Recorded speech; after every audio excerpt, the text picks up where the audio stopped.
Hello! It's been a while. Both on the channel, it's been a few weeks since I've uploaded, and in real life, it's been a few weeks since I've recorded. Um, and that isn't because I haven't read the end of Forest Mage. It's because I have not had time to record.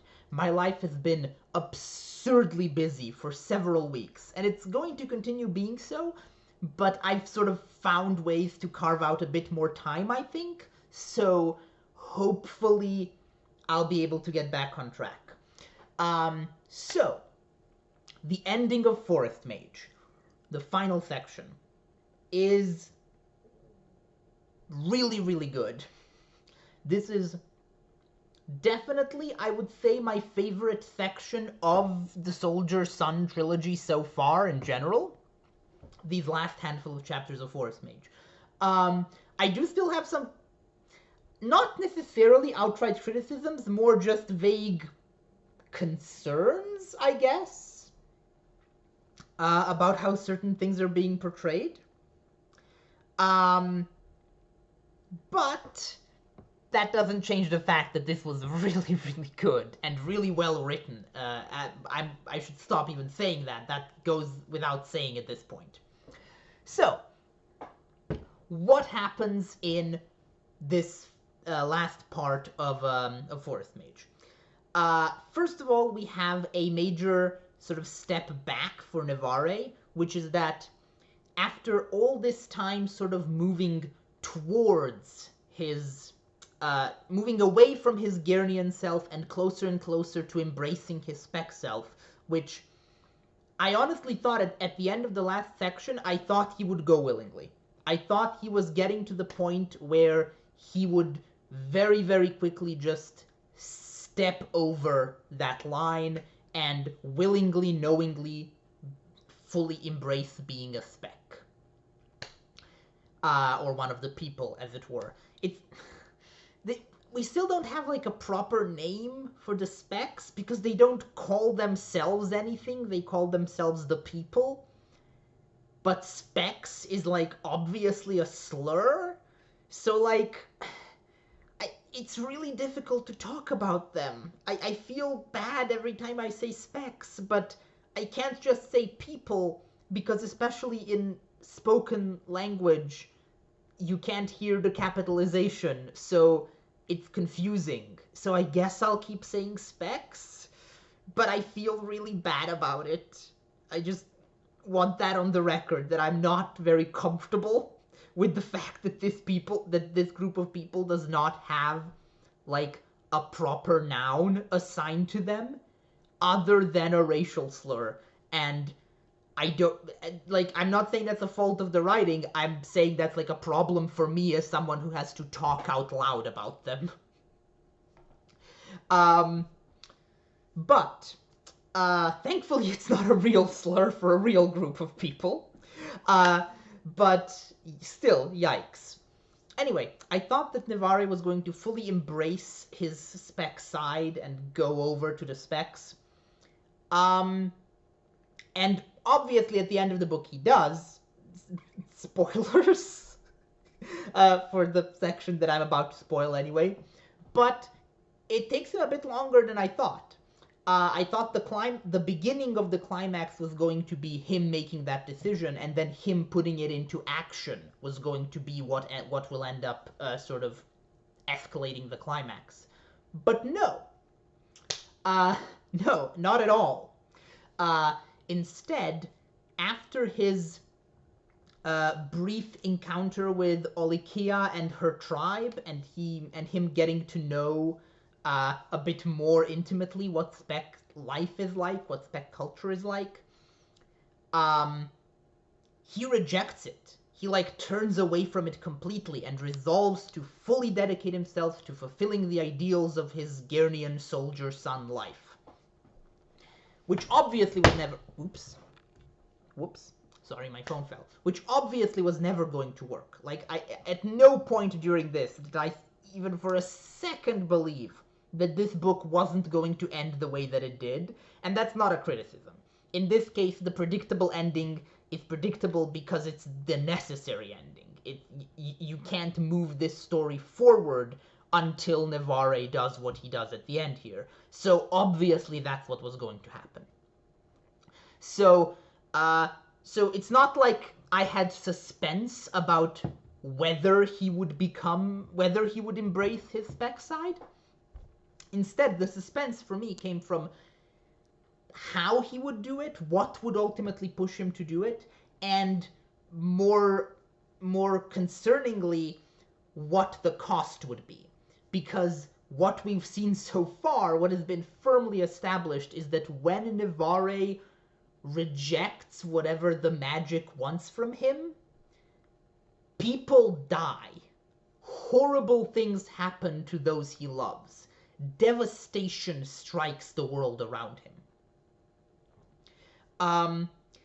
In this case, there is an argument to be made that perhaps the spec plague that struck Geddes was itself that punishment. That maybe if Navarre had simply elected to fully embrace his spec side at the beginning of this section, all of those many hundreds of people who died horribly of plague in Geddes would still be alive. I don't know. Maybe. My gut instinct is that that's probably the case, but I'm not sure because, of course, this was done by the specs, not by an abstract magical luck influencing force. So for all I know, maybe the specs did it because they chose to, not because the magic told them to. I'm not sure.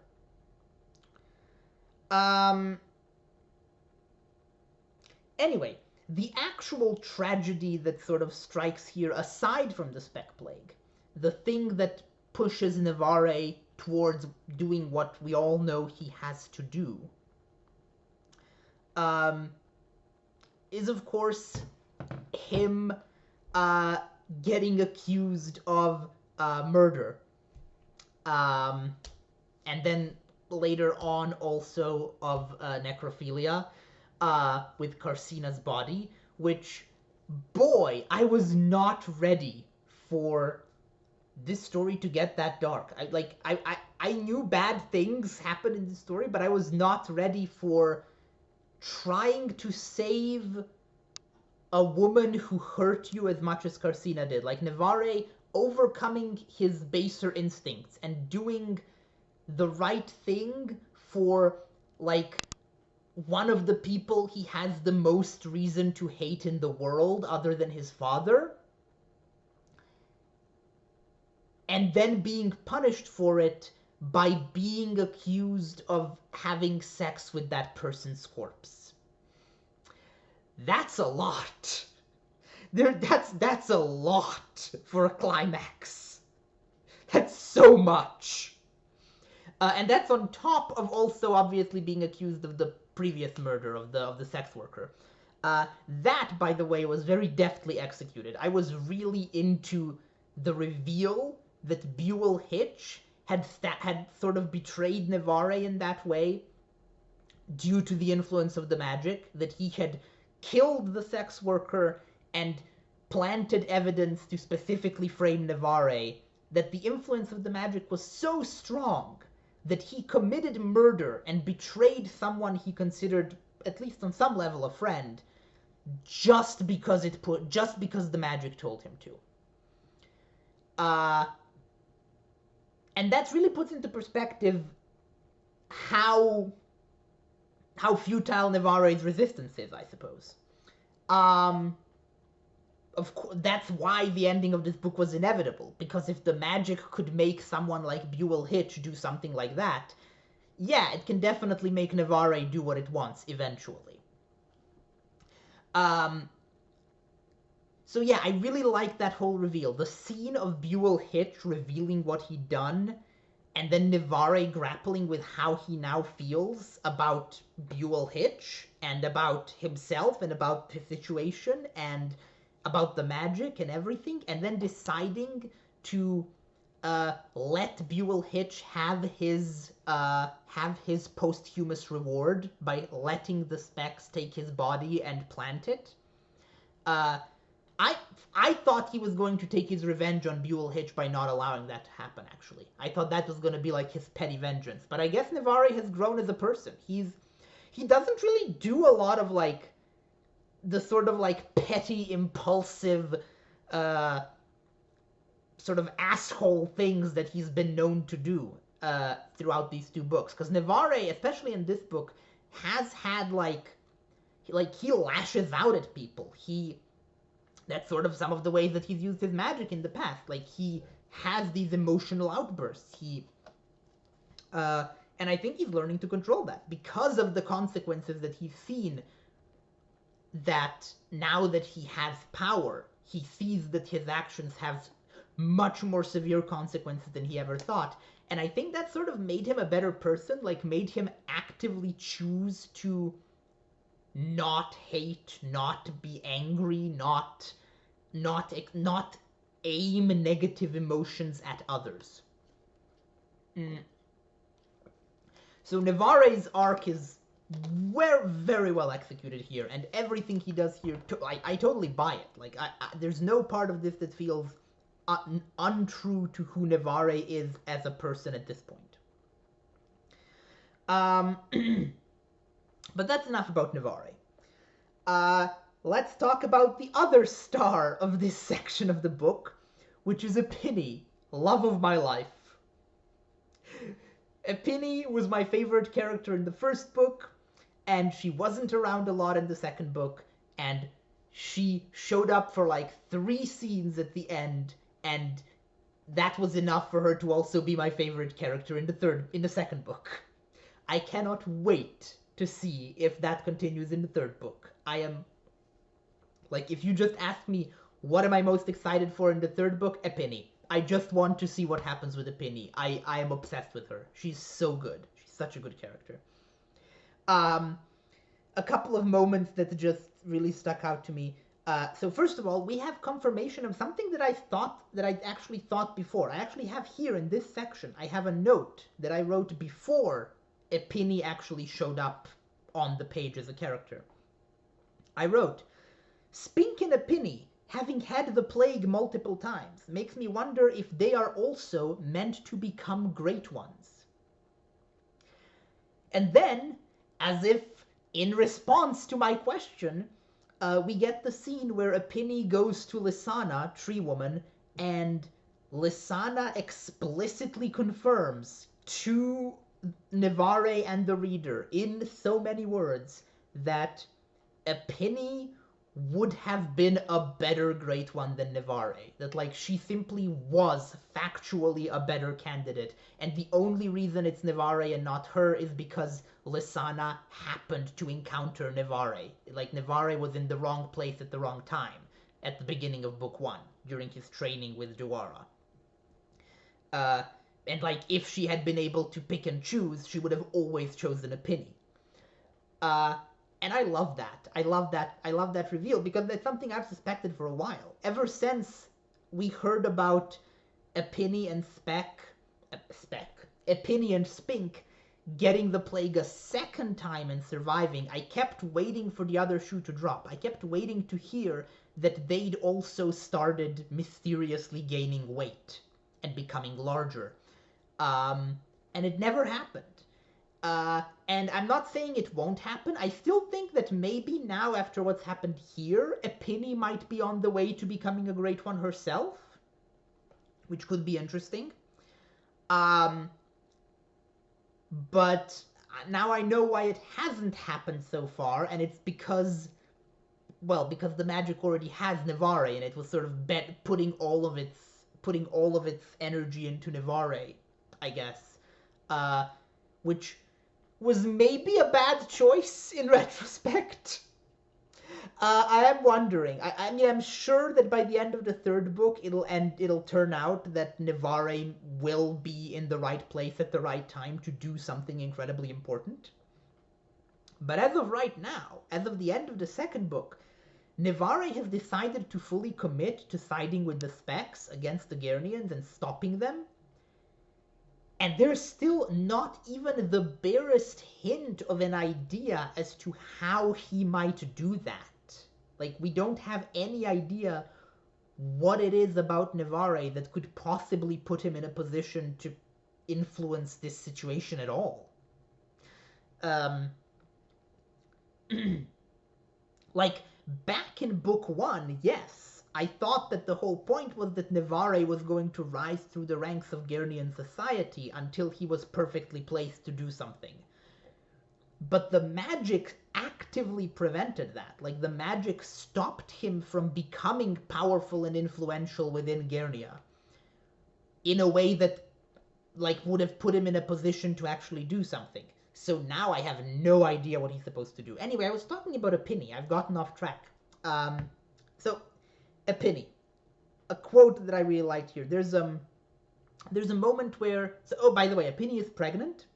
I forgot to mention that. She's pregnant now. And she seems happy about that, so good for her.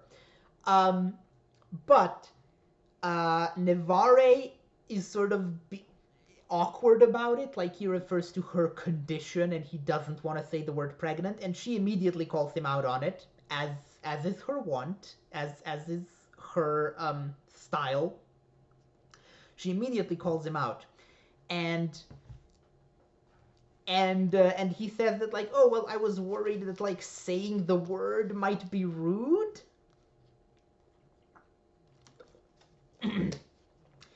To which she replies, it's only rude because you think how I got this way is somewhat shameful.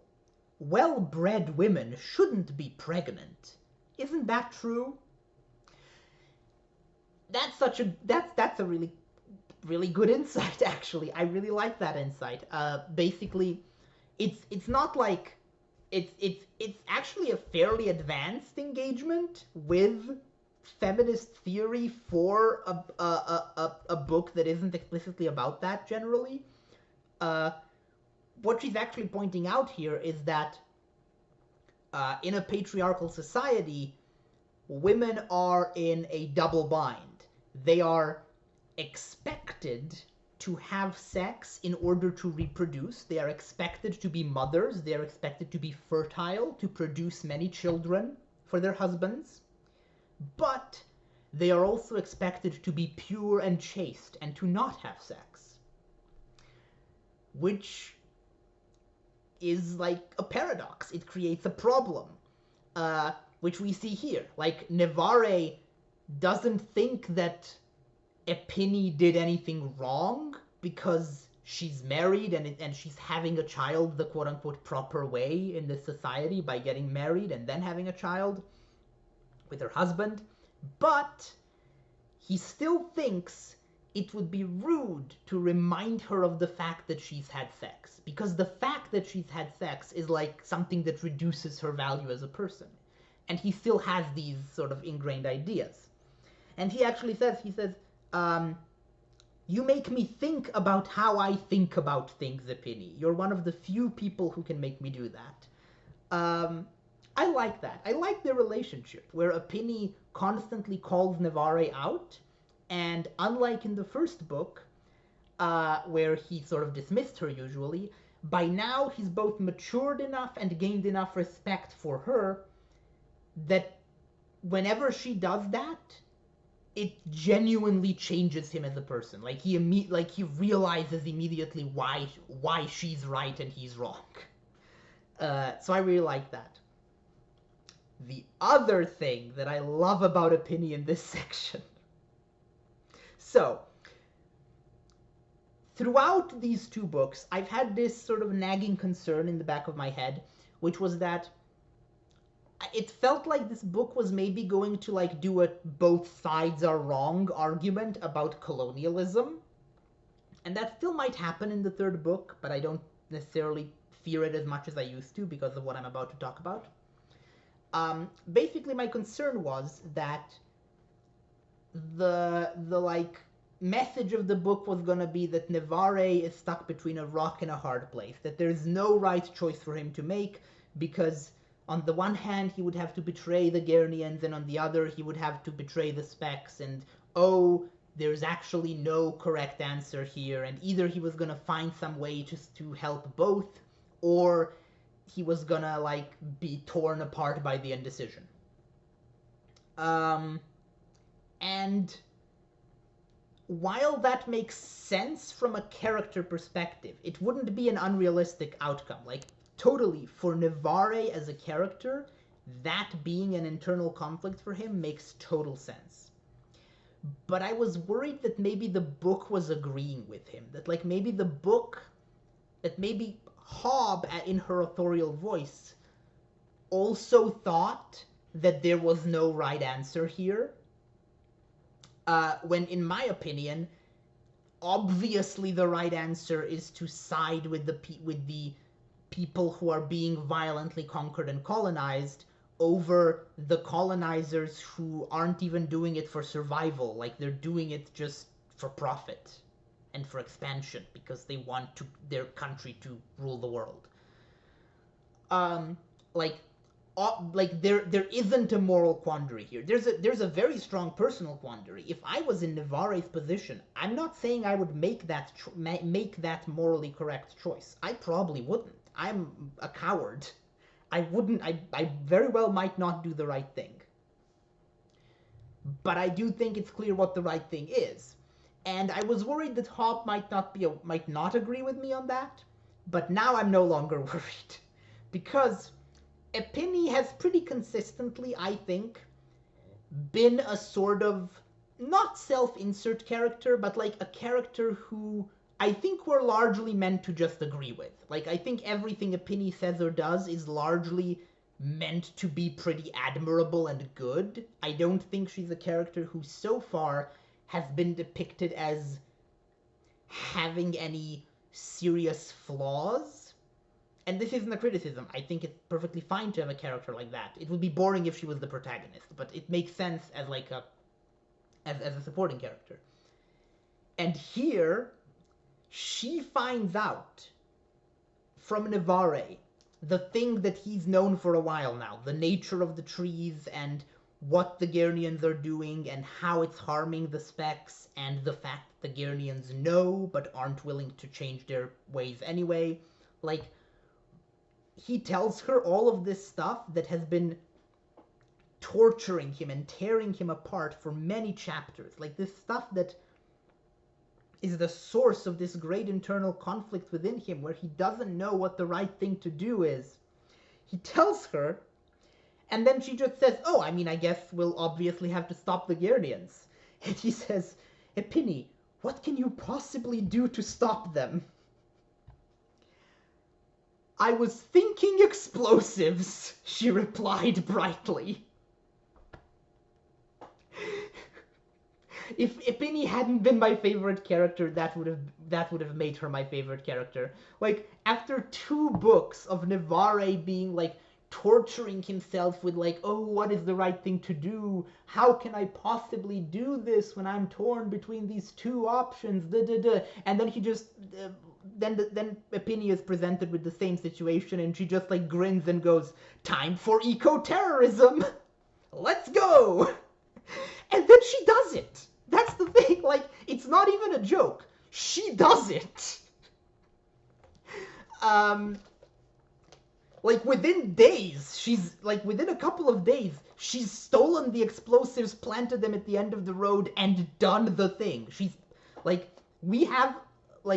Epini has now committed an act of terrorism against Gernia. And I love her for it. And again, absolutely not a criticism of the book that Nivare hasn't already done this. I think it would be weird if he had. It's perfectly believable for him not to have done this. I'm just glad that there's someone in the book sort of representing the more radically anti-colonial perspective. I mean, someone who is Gernian. Obviously, the Specs themselves have a radically anti-colonial perspective. That makes sense. They're being colonized. Of course they do. It would be weird if they didn't. So yeah, that was I just that particular plot twist at the end was so good, so good. Um, let's see what else happens here. Before I move on to sort of more thematic stuff, I do want to acknowledge that Amzil has turned out to be a pretty cool character, and I'm not sure how I feel about the fact that she confesses her love to Navarre. Like, it makes sense, and on one level, I'm happy that he's sort of gained the recognition of the woman that he's actually fallen for over the course of this book. But on the other hand, there's something slightly uncomfortable to me about how he spent, like, there was like this whole long arc about Navarre learning to not resent women for not liking him, and specifically through Amzil, like learning to respect her and treat her like a person even after he realized that she was utterly uninterested in him romantically, only for all of that to then resolve with her being interested in him romantically anyway. I don't know, that something about that felt off to me.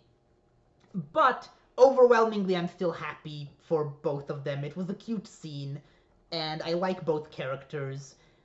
They're not gonna be together because Navarre wiped her memory and she thinks he's dead, and he ran off to join the Specs. And knowing this book, she'll probably die in the third one, just because Robin Hobb loves to do all of the worst possible things to Navarre. Robin Hobb deeply, deeply hates Navarre Burvell and wants him to suffer.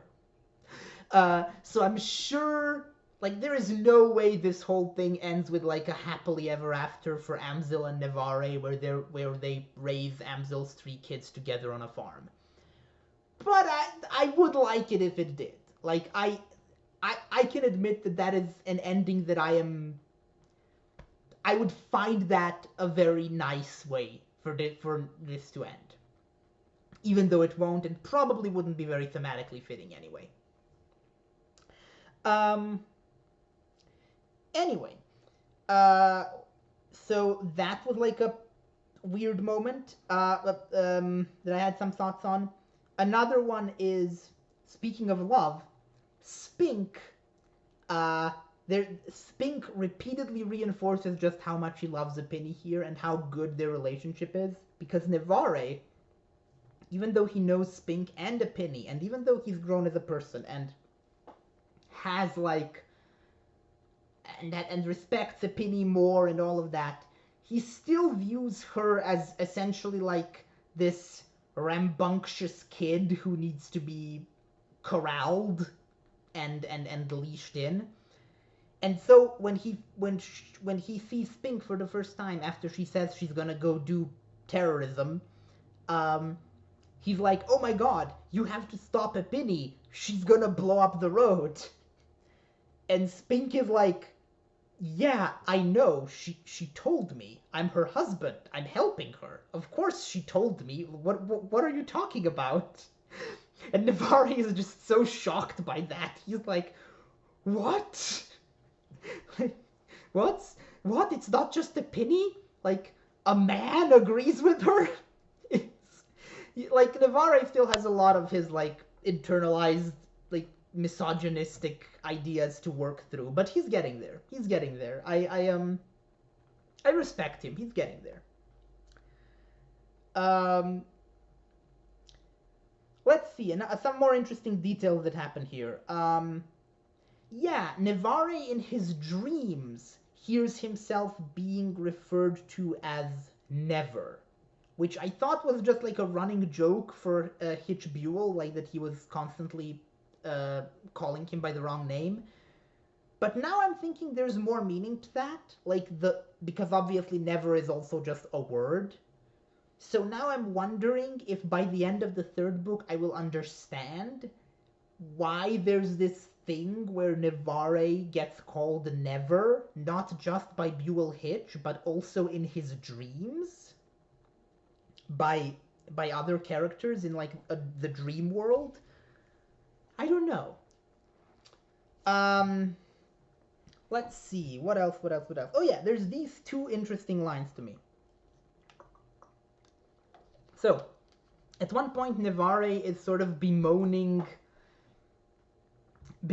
his fate, essentially. He's bemoaning the fact that he doesn't have a normal life and cannot have a normal life. And he compares himself to Ebrooks's life. And he says, why couldn't my life be simple like Ebrooks's? He had duties, he did them, he ate, had a beer, and went to sleep.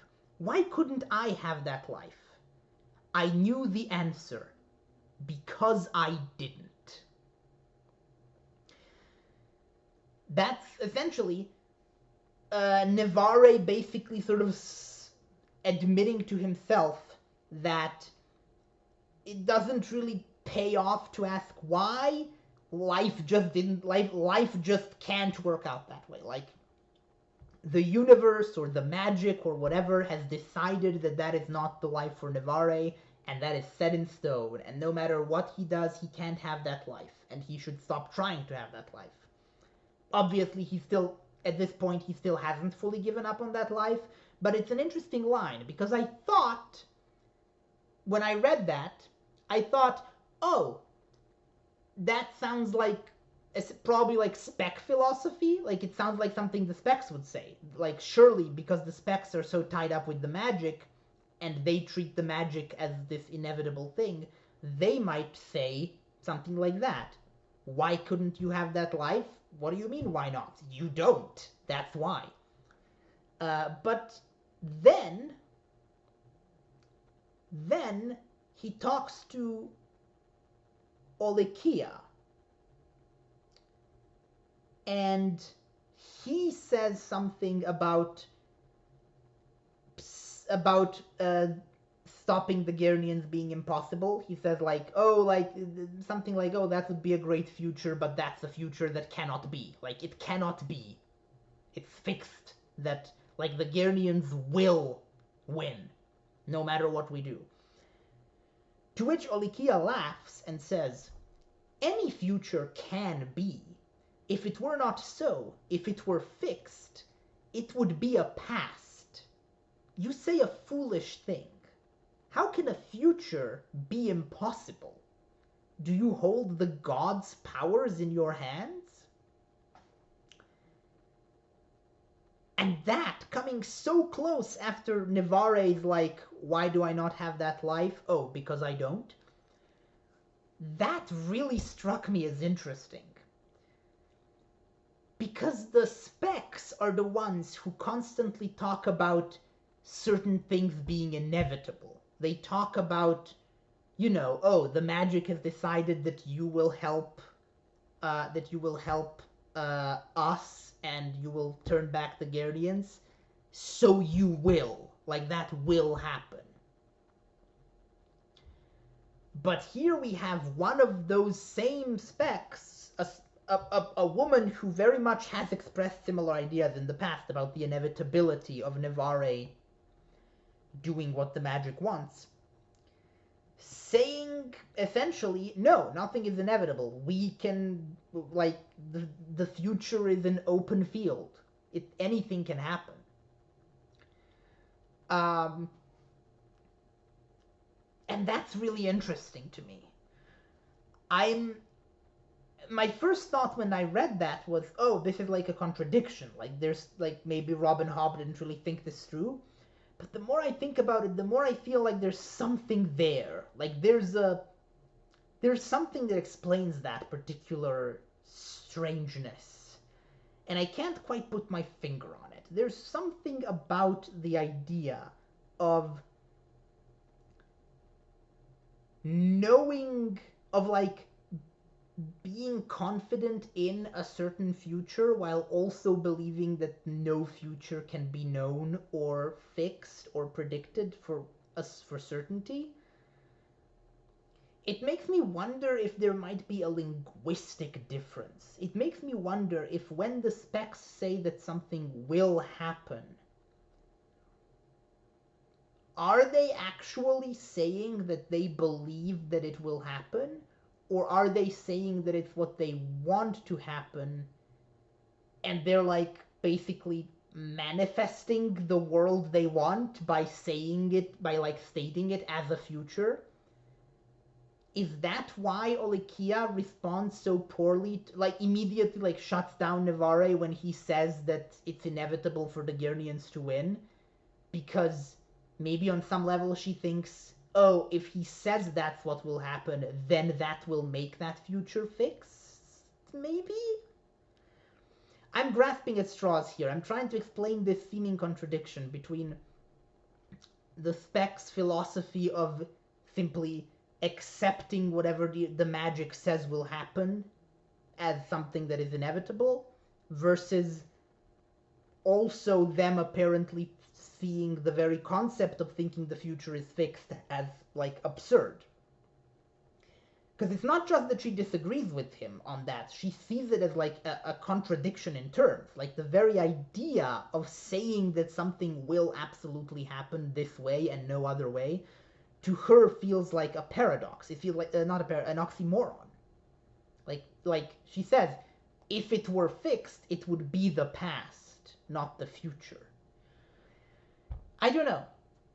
That's some food for thought. For both me and you watching this until we get to book 3. And it'll be a little bit before we get to book 3, because as you may have noticed, I've run out of buffer videos. And that means that rather than being able to alternate 2 books every week like I've been doing with